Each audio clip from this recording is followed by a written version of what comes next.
ہے ذات نبی مرکز یکجہتی اسلام، افلاک سے اونچا شہ لالاک کا ہے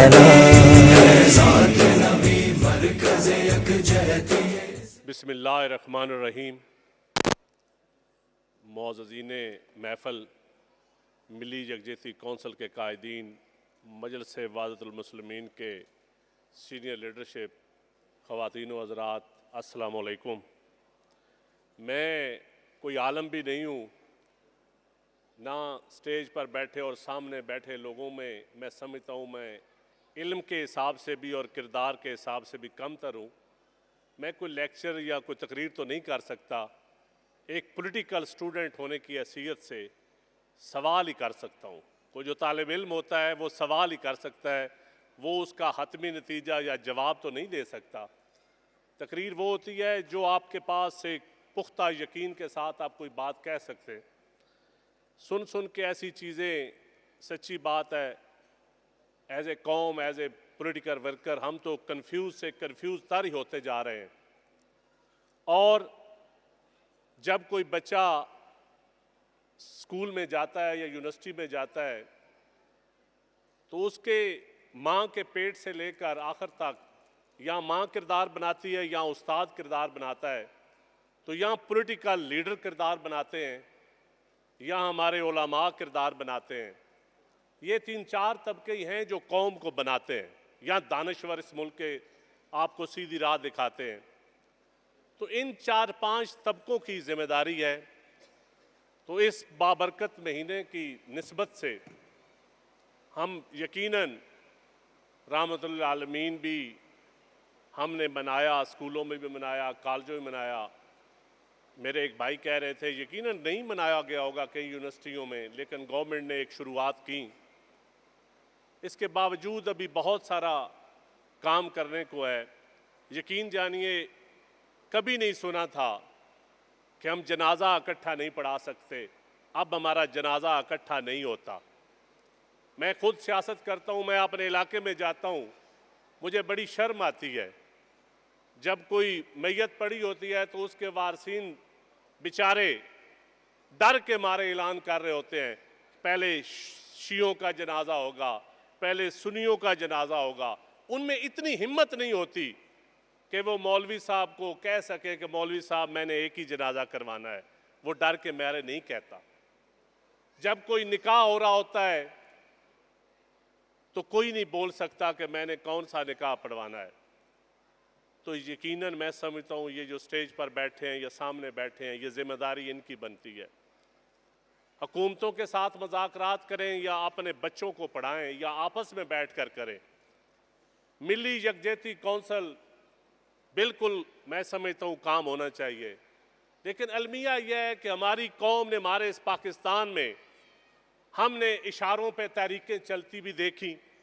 نظام مصطفیٰ پڑھا کہ نظام مصطفیٰ کو نافذ کرنے کے لیے 1977 میں یہ کب تحریک چلی اور اس کا اصل رزلٹ کیا نکلا۔ پھر اسلامی جمہوری اتحاد بھی بنتے دیکھے، اور اب پھر لبیک یا رسول اللہ کے نام پہ تحریکیں بھی چل رہی ہیں۔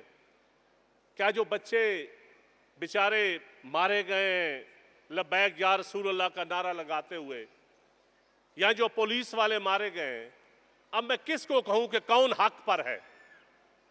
میں کس کو جواب دوں کہ کون حق پر ہے؟ یہ بتانا بھی ہمارا ذمہ داری ہے، یا سیاسی لیڈروں کی ذمہ داری ہے یا علماء کی ذمہ داری۔ اور علماء، میں سمجھتا ہوں کہ اب وہ زمانہ گیا۔ یقین جانیے میں ایمانداری کے ساتھ کہہ رہا ہوں، لوگ ہمیں سیاسی لوگوں کو ووٹ بھی دیتے ہیں، لیکن ٹھیک ووٹ دینے کے 5 دنوں بعد گالیاں بھی دیتے ہیں۔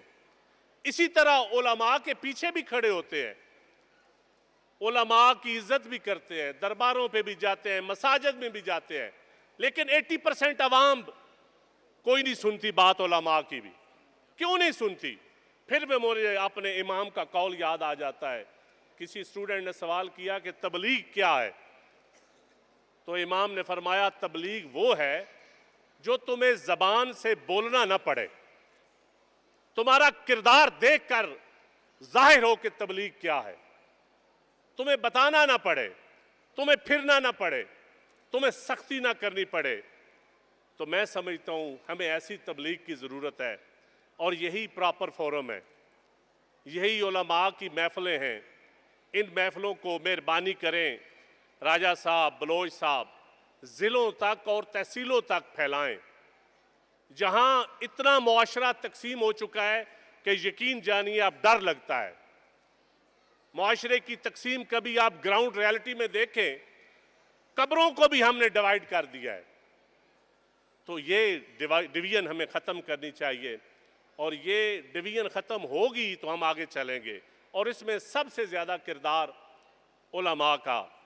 اور میرے ایک معزز فرما رہے تھے ہمارے ایک عالم دین کی استعماری قوتیں، میں نے جتنا بہت پڑھا ہے، ٹھیک ہے استعماری قوتیں ہوتی ہیں، ہم بھی دوسرے ممالک میں جا کر پنگے لیتے ہیں، لیکن کیا وہ استعماری قوتوں میں استعمال کون ہوتا ہے؟ ہم ہی ہو رہے ہوتے ہیں۔ ہمیں کیوں استعمال ہوتے ہیں استعماری قوتوں میں؟ ہم دوسرے ممالک کے ذریعے کیوں استعمال ہوتے ہیں؟ ہمیں اپنے ملک کا سوچنا چاہیے، اپنی قوم کا سوچنا چاہیے، اپنی ملت کا سوچنا چاہیے، اور اپنے پیارے حبیب صلی اللہ علیہ وآلہ وسلم کی بتائے ہوئے ضابطۂ حیات پر عمل کرنا چاہیے۔